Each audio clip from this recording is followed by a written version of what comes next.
Now to a row in some of the country's biggest newsrooms. Last week, journalists of more progressive persuasion decided it was a good idea to sign a letter calling for a change to how we report on the Israeli-Hamas war. Hundreds of journalists signed the open letter which called for Australian newsrooms to undertake 8 steps to report on the Israeli-Gaza conflict in a way they believe is ethical. A whole bunch of activist journalists from the ABC, 9 newsrooms and, of course, The Guardian signed the letter. Even the industry's journalism union signed it. But make no mistake, it wasn't a call for ethical reporting. If you actually read the full letter, there were some extremely wild claims made. But this is the worst. Provide historical context when referencing the October 7 Hamas attacks on Israel.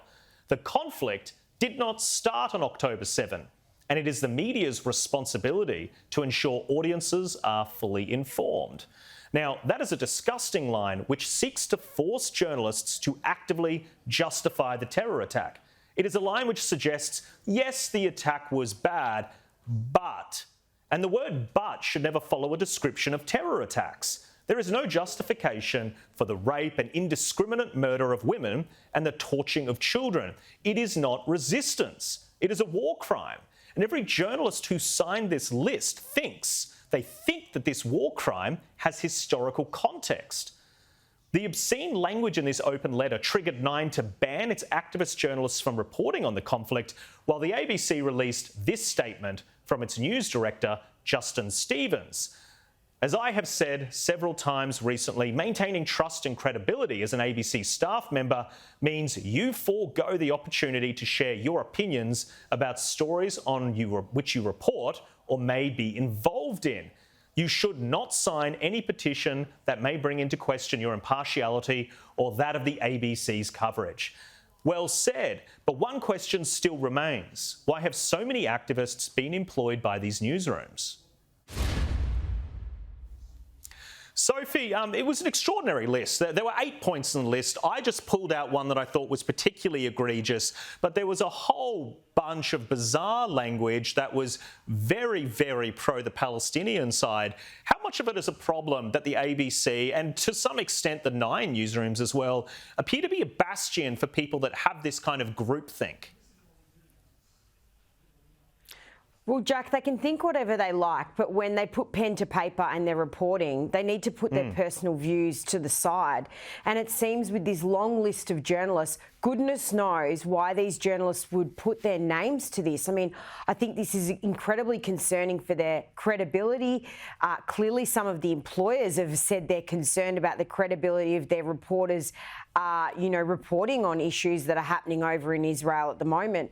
So I just think this is very damaging for the media industry as a whole. I mean, do we want the Australian public to think that the media contingency in this country is full of activist journalists who, are going for vigilante journalism? And I think this has smeared the industry, but there are some very good reporters who are very objective. So we shouldn't shy away from that, Jack. But this is a real worry and a concern that the media union was in full support of this. Oh, the media union element is just absolutely absurd. That should be the most neutral of all the voices. That, to me, is particularly egregious. But, Christy, were you satisfied with the response from 9 to ban the journalists, firstly? The ABC, Christy, didn't go as far, but it was a pretty strong condemnation of the act of signing it. I thought it was a very good response, not by the ABC, but certainly by 9. But this is an example of a spate of various industries and sectors feeling that they need to outwardly portray their virtues in public documents. We've seen the directors for Yes, with hundreds of corporate directors around Australia putting their name to political impartiality.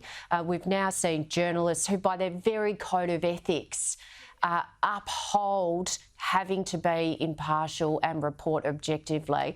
And I remind everybody that the great progressive, Joe Biden, said that October 7th was Israel's September 11 moment. Why did he say that? Because he understands history, politics, and he was very deliberate in choosing his language. And I don't think we would have seen any journalist in the United States or Australia report on the side of Al-Qaeda or sign a letter calling for impartiality against terrorism. But that is exactly what they have done here. Yeah, really well said.